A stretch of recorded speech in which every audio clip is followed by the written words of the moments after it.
BJP सांसद संजय जायसवाल जी हमारे साथ हैं। सर, जिस तरीके से ममता बनर्जी का लंदन में विरोध हुआ, ऑक्सफोर्ड यूनिवर्सिटी के कार्यक्रम में जब उनसे सवाल पूछा गया कि भारत तीसरी सबसे बड़ी अर्थव्यवस्था बनने जा रहा है, उन्होंने कहा कि मैं इससे डिफर करती हूँ। यही सबसे दुखद बात है कि आप भारत से बाहर कहीं जाते हैं, किसी भी दल के हो, कोई भी हो, भारत का नागरिक भारतीयता को आगे बढ़ाता है। पूरे दुनिया में जो भारतीय प्रवासी बसे हुए हैं वो एक तरह से भारत के अनऑफिशियल राजदूत हैं, और यह पूरा विश्व जानता है कि 2027 तक भारत की जिस प्रकार से अर्थव्यवस्था बढ़ रही है वह तीसरी सबसे बड़ी अर्थव्यवस्था हो जाएगी, और हम 2047 तक सबसे बड़ी अर्थव्यवस्था की तरफ मेहनत और प्रयास कर रहे हैं। लेकिन ममता बनर्जी जी माननीय मोदी जी के विरोध में, भाजपा के विरोध में जाकर देश विरोधी बयान देती हैं।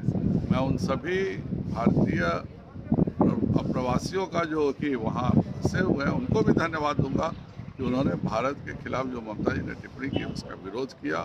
लेकिन यह सच है कि ममता बनर्जी की सारी दिलचस्पी कैसे भारत बांग्लादेश में बाढ़ नहीं बने, कैसे रोहिंग्या और बांग्लादेशी इस देश में घुस सकें, कैसे उनके लिए सरकारीकरण करके आधार कार्ड बनाया जाए, किस प्रकार से उनको बसाया जाए, अपना वोटर लिस्ट ज़्यादा बड़ा किया जाए इन रोहिंग्याओं और बांग्लादेशियों के सहारे कि हम 2026 में पुनः सत्ता प्राप्त कर सकें। वह भाजपा का विरोध करते करते देश विरोधी हो चुकी है। उद्धव ठाकरे को आपत्ति है इस बात से कि सौगातें मोदी दिया जा रहा है। उन्होंने कहा कि सौगातें मोदी नहीं, सौगातें सत्ता है।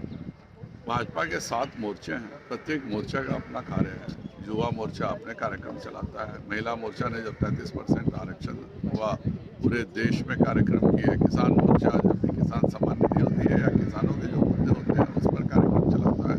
अल्पसंख्यक मोर्चे ने भी अपना एक कार्यक्रम चलाया है। उसको धन्यवाद देने के बजाय वह इसलिए विरोध कर रहे हैं क्योंकि वो बेचारे बहुत नाउम्मीद हैं। बहुत उम्मीद से वो इंडी गठबंधन में गए थे कि अब मैं आराम से सत्ता में रहूंगा और राज करूंगा, लेकिन जो कहावत है कि न खुदा ही मिला न विसाले सनम, न इधर के रहे न उधर के हम, वही उद्धव ठाकरे की पीड़ा। धन्यवाद। हमसे बातचीत कर रहा हूं कुमार, दिल्ली न्यूज़।